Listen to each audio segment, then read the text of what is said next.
মনে হয় শেষ পর্যন্ত সিটি কর্পোরেশনেই আরিফুল হক চৌধুরী মেয়র হিসাবেই থাকবেন। আরিফুল হক চৌধুরী সাহেবকে সিলেট এক আসনে দেওয়া হবে না।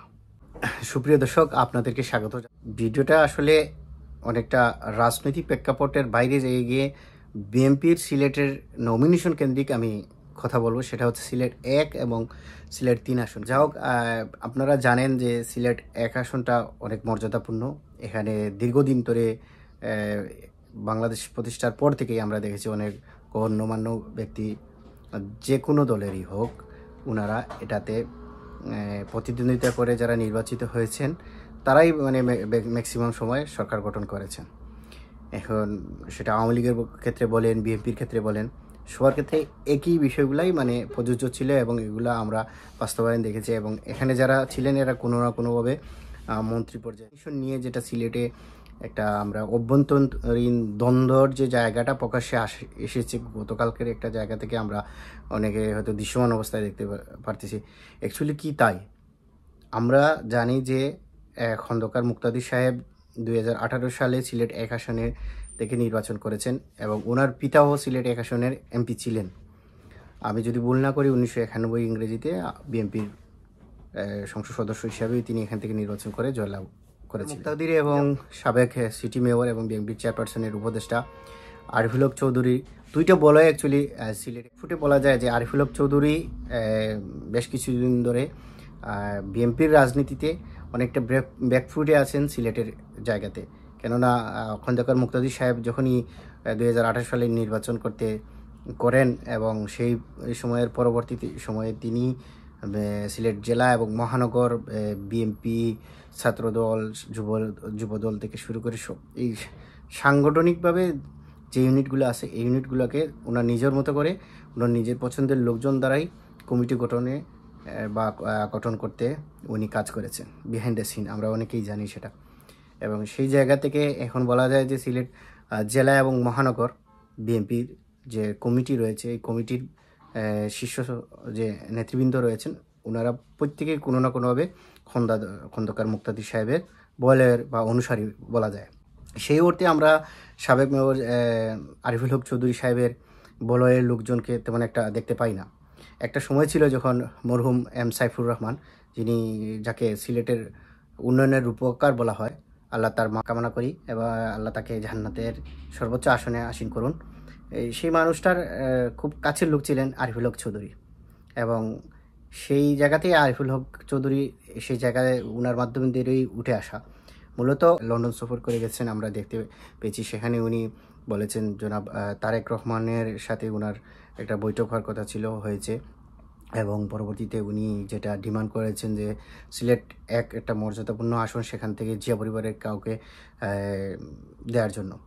এবং যদি জিয়া পরিবারের কাউকে সেখানে নির্বাচনে না দেওয়া হয় নমিনেশন, তাহলে বিএনপির পক্ষ থেকে যেন উনি এই আসনটা পান, এরকম একটা দাবি উনি মিডিয়ার মাধ্যমে জানিয়েছেন।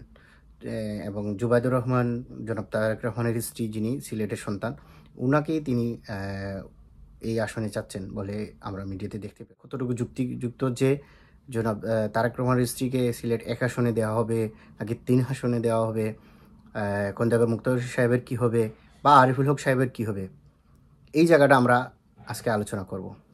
দেখুন, একটা বিষয় হচ্ছে কি যে সিলেট 1 আসনে খন্দকার মুক্তাদির সাহেব দীর্ঘদিন ধরে কাজ করতেছেন এবং ওনার সামাজিক যে জায়গা বা মানুষের সাথে মিশে থাকার যে জায়গা, মানুষের ডোর টু ডোর নক করার যে জায়গাটা, আমরা সেটা বেশ ভালোভাবেই লক্ষ্য করতে পেরেছি। আরিফুল হক চৌধুরী তিনি নিজেও সিটি মেয়র থাকাকালীন সময়ে বা এর আগেও এবং পরেও উনি আসলে সিলেটের কাছে, জনগণের কাছে বেশ পরিচিত। কিন্তু জাতীয় নির্বাচনের ক্ষেত্রে যদি আমরা লক্ষ্য করে থাকি, আমার মনে হয় না যে আরিফুল হক চৌধুরী সাহেবের এই মুহূর্তে সিলেট 1 আসনে সম্ভাবনা আছে বিএনপি থেকে নমিনেশন পাওয়ার।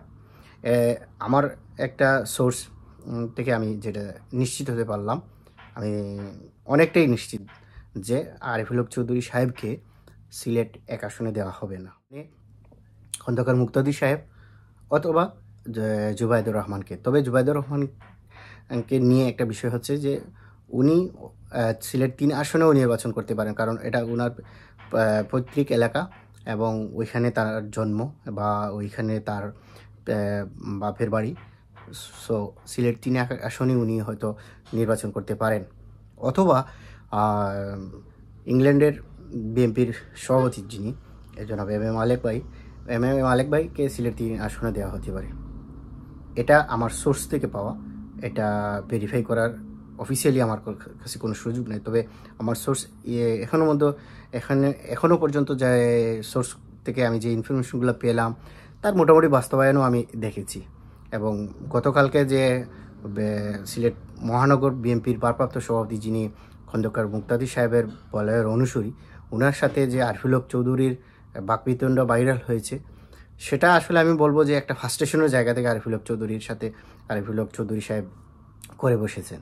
এবং এতে ওনার আসলে এই মুহূর্তে রাজনৈতিকভাবে উনি অনেকটা ব্যাকফুটে চলে গেছেন বলে আমার মনে হচ্ছে।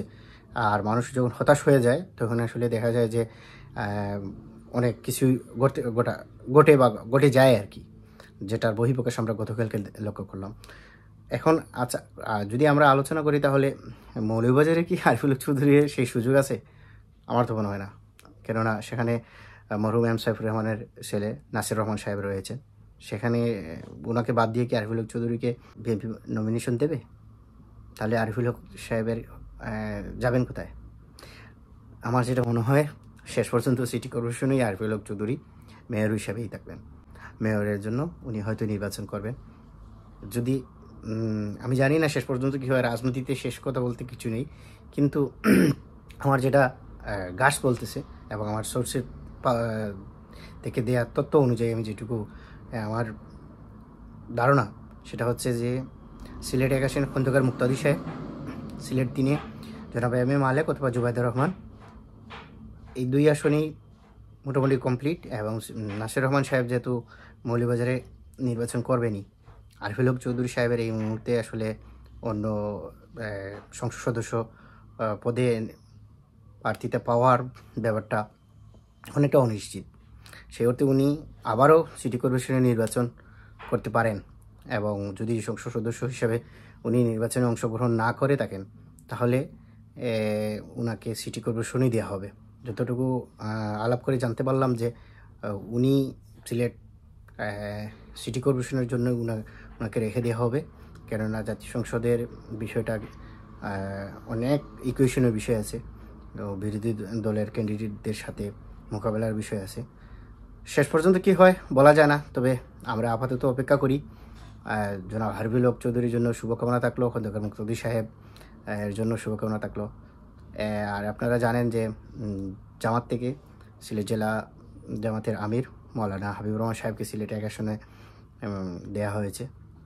সেই জায়গাতে বেশ প্রতিদ্বন্দ্বিতাপূর্ণ এই আসনটি হয়ে উঠবে বলে আমি বিশ্বাস করি। আপনাদের কি মনে হয়েছে, আরফিল হক চৌধুরী সাহেব কি সিলেট 1 আসনে পাবেন সেই বিএনপির পক্ষ থেকে? কমেন্টস করে জানাবেন।